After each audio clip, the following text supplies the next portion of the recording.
Hi guys, welcome back to Laura Lane Vlogs. I'm going to show you my milk kefir routine and how I go about making my own milk kefir. So the first thing I want to talk about is the equipment that you need to do this. I just have a spatula, a mason jar, and these plastic BPA-free lids. Milk, you can use whatever type you want. This is 2%. When I first received my kefir grains, I used whole milk to revive them after the mailing process. But this is just 2%. You can use 1%. You can even use coconut milk, almond milks, other milks, but you will have to go back and revive them after so many fermentations in cow's milk again. So anyways, I'm just using 2%. And then this is my kefir that's been fermenting for about 24 hours. Then you need a fine mesh strainer and then just a bowl to strain your kefir into. We're going to kind of go backwards in this process, but I have been fermenting my kefir, my milk and my kefir grains in this jar for about 24 hours. The lid is just loosely on there, and it was sitting on my countertop for all night and all day because I usually do my kefir at night. Okay, I wanted to show you what my kefir looks like now that it has fermented for 24 hours. So, let me give you a side view here. You can see at the bottom, this is whey. These are pockets of whey, and up here are curds and the kefir grains. So it looks a little bit chunky, kind of like cottage cheese, and those are the kefir grains as well as it started to turn into curds. You have curds and whey here. At about 24 hours after it's fermented, you just want to take your spatula and mix it all together. That's the first thing that I do. I'm going to take my milk kefir and I'm just going to pour it right into the strainer, just like that. It looks a little bit chunky, but that's completely normal. Like that. Okay. Here's my jar. And then some will immediately strain through. And then you want to take your spatula and just gently scrape the sides and scrape some of the thicker curds. And kefir is thicker than milk. It's thinner than yogurt, but it is thicker than milk for sure. Your kefir grains do change depending on the seasons and temperature of your house and even temperature outside. And so it's a living thing. Your kefir grains are a living thing. It's a SCOBY, which stands for symbiotic colony of yeast and bacteria. So they're actually feeding off of the sugars in the milk. So you see I've kind of scraped and gently gotten the curds and whey and milk kefir all down there. And what is left are my kefir grains.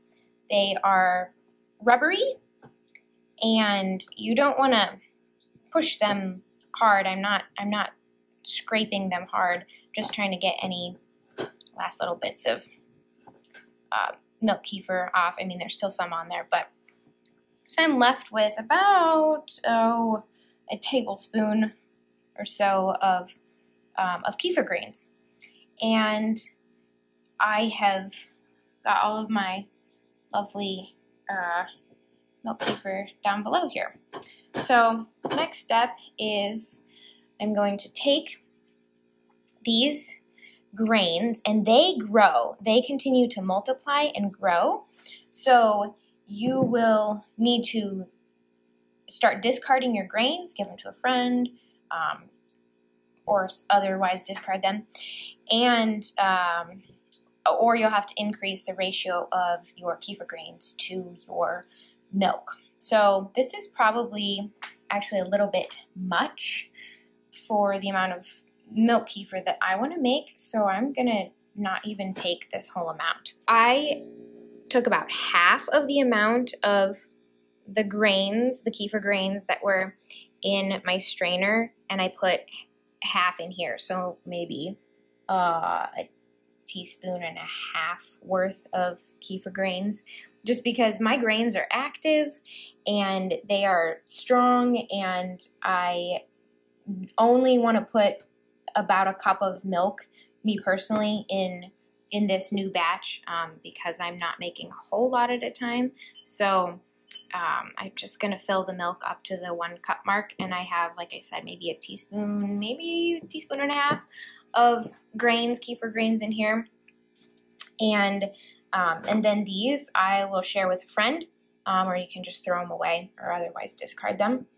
And some people I've heard even blend them up. If you're using your kefir in smoothies, you can just go ahead and blend those grains that you're going to discard into your smoothie. And it's just additional good gut bacteria for you. So you can do either option. So I have poured new fresh milk up to about the 1 cup mark in this clean new mason jar. And I'm just going to take my lid and just set it on top. And then I'm just going to set that on my countertop, and it will sit for a full 24 hours and become kefir. And then with the milk kefir that I just finished making, I'm going to put it back in this jar that it was in and pour it in there. Show you that.